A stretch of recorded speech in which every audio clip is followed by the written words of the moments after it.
দেশের চেয়ে বিদেশেই বেশি থাকছেন ডিগবাজি খ্যাত আলোচিত চিত্রনায়ক জায়েদ খান। আজ এদেশ তো কাল আরেক দেশ। কিছুদিন আগে অস্ট্রেলিয়া ঘুরে এলেন, অংশ নিয়েছিলেন বেশ কয়েকটি অনুষ্ঠানে। কয়েকদিন আগে গিয়েছিলেন লন্ডনে, সেখানেও প্রবাসী বাংলাদেশিদের নিয়ে আয়োজনে অংশ নিয়েছিলেন অভিনেতা। দুদিন আগে তিনি গিয়েছেন মুম্বাই।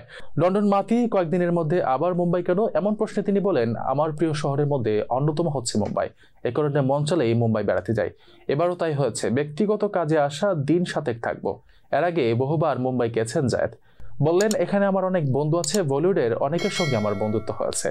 এখানে এলে তাদের সঙ্গে আড্ডাও হয়, অনেক কিছু জানানো হয়, ঘোরাঘুরি করি। তাছাড়া এবার আসার আরেকটি কারণ হচ্ছে ঈদের শপিং। মুম্বাই বিশ্ববিখ্যাত অনেক ব্র্যান্ডের শোরুম রয়েছে। বলিউডের আর্টিস্টরা এখান থেকে কেনাকাটা করেন, আমি এখানে এলে শপিং করি। 7 দিনের জন্য মুম্বাই এসেছি, ঈদের আগের দিন ঢাকায় ফিরবো, পরিবারের সঙ্গে ঈদ উদযাপন করব। এদিকে গেল ঈদে জায়েদ খান অভিনীত ছবি সোনার চর মুক্তি পেয়েছিল।